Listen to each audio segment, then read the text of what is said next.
अस्सलाम वालेकुम, मैं हूं इशफाक खान सामंद। आज की जो हमारी वीडियो है हम इसमें बात करेंगे इस ज़िंदगी जो जिसको हम दुनियावी ज़िंदगी कहते हैं उसके वक्त पैमाने और आखिरत की ज़िंदगी जो हमेशा के लिए है उसके जो वक्त के पैमाने इन दोनों के दरमियान में क्या फ़र्क है उसको हम एक मिसाल के ज़रिए साबित करने की कोशिश करेंगे।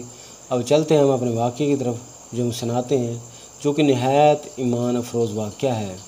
आए बरसगीर पाक हिंद के एक मारूफ साहिब कमाल बुज़ुर्ग हज़रत गौस अली शाह साहब अपनी किताब में फरमाते हैं, एक ऐसा वाक़या सुनाते हैं जो मौत के बाद की ज़िंदगी आराफ के बारे में नहायत हैरत अंगेज़ मालूमात फ़राहम करता है। ये वाक़या इन दिनों पेश आया जब हज़रत गौस अली शाह रहमतुल्लाह अलैह अपने वक़्त के एक बाकमाल और साहिब इल्म बुज़ुर्ग हज़रत शाह अब्दुल अज़ीज़ रहमतुल्लाह अलैह दहलवी से तालीम हासिल कर रहे थे। हज़रत गौस अली शाह रहमतुल्लाह अलैह फरमाते हैं कि एक शख्स शाह साहब की खिदमत में हाज़िर हुआ। लिबास के एतबार से वो शाही ओहदेदार मालूम होता था। इसने शाह साहब से कहा, हज़रत मेरी दास्तान नहायत अजीब व गरीब है, कोई इतबार नहीं करता, ख़ुद मेरी अक्ल भी काम करना छोड़ गई है। हैरान हूँ कि क्या कहूँ और क्या ना कहूँ और क्या करूँ और कहाँ जाऊँ और किससे कहूँ। अब थक हार कर आपकी खिदमत में हाज़िर हुआ हूँ।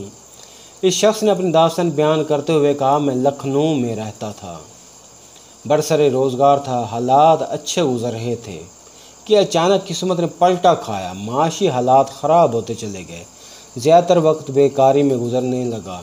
मैं सोचा कि हाथ पर हाथ धरे बैठने से बेहतर है कि किसी दूसरे शहर में जाकर अपने लिए रोज़गार का वसीला बनाना चाहिए।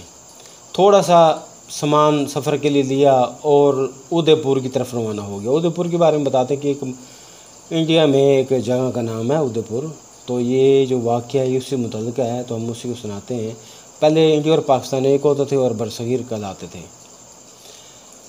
उदयपुर की तरफ रवाना रास्ते में रेवाड़ी के मकाम पर क़याम की। इस ज़माने में वो जगह वैरान थी, सिर्फ़ एक तकिया और सराय आबाद थी।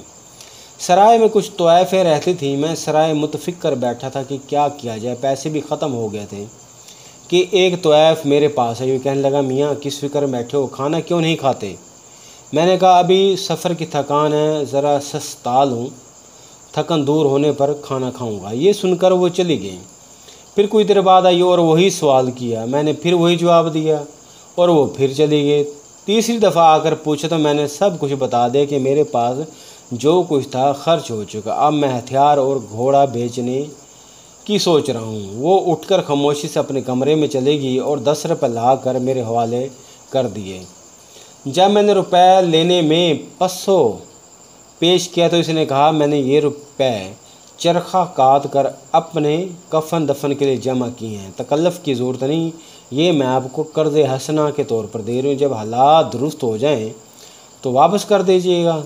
मैंने रुपए लिए और ख़र्च करता हुआ उदयपुर पहुंचा। वहां अल्लाह ताला का करम ऐसा हुआ कि फ़ौरन एक शाही नौकरी मिल गई। माली एतबार से खूब तरक्की हुई और चंद सालों में रुपए की रेल पेल हो गई।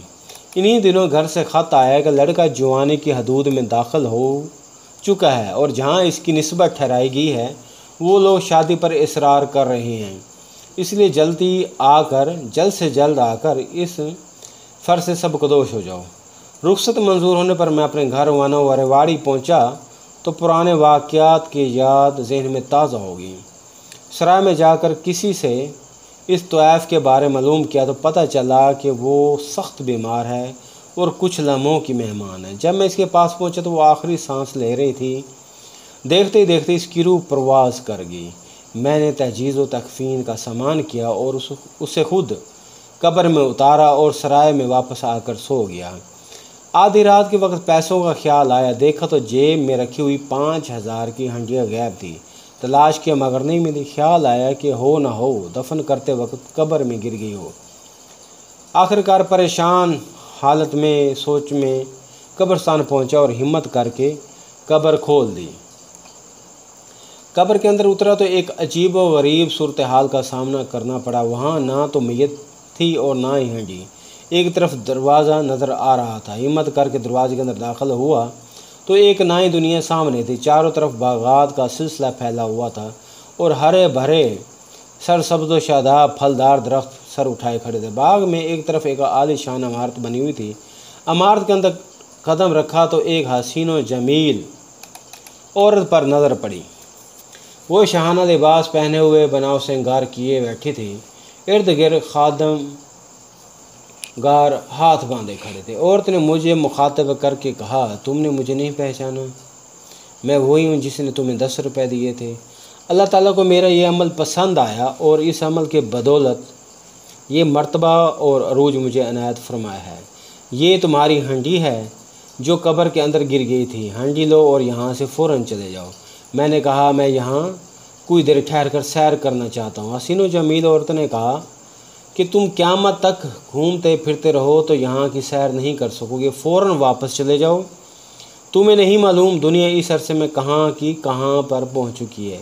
मैंने इसकी हदायत पर अमल किया और कब्र से बाहर आया तो अब वहाँ ना सराय थी, ना तकिया था और ना ही वो पुरानी आबादी थी, बल्कि चारों तरफ शहरी आबादी फैल चुकी थी। कुछ लोगों से सराय और तकिए के बारे में पूछा तो सब ने अपनी लाइल्मी का इजहार किया। बाज़ लोगों से अपनी ये कहानी दास्तान बयान की, लेकिन सब ने मुझे मखबूतुल हवास करार दिया। आखिरकार एक शख्स ने कहा कि मैं तुम्हें एक बुज़ुर्ग के पास ले चलता हूँ, वो बहुत उम्र रसीद हैं, शायद कुछ बताएं। इस बुज़ुर्ग ने सारा हाल सुना और कुछ देर सोचने के बाद कहा, मुझे याद पड़ता है कि मेरे परदादा बताया करते थे कि किसी ज़माने में यहाँ पर एक सराय और तकिया मौजूद था। सराय में एक अमीर आदमी आकर ठहरा था और एक रात पुरसरार तौर पर गायब हो गया। फिर इसके बारे में कुछ नहीं पता कि ज़मीन निकल गई या आसमान ने उठा दिया। मैंने कहा, मैं ही वही अमीर हूँ जो सराय से गायब हुआ था। ये सुनकर वो बुज़ुर्ग हैरान व परेशान रह गए और उन्होंने कहा, इस वाक़े को तकरीबन कम पे 70 साल से भी ज़्यादा अरसा गुजर चुका है। और वो काफ़ी हैरान हुए और एक दूसरे का मुंह तकने लगे। अमीर ये वाक़या सुनाकर खामोश हुआ और फिर शाह अब्दुल अज़ीज़ रहमतुल्लाह अलैह से अर्ज़ किया, आप ही फरमाए मैं क्या करूं, कहाँ जाऊं, मेरा घर है ना कोई ठिकाना।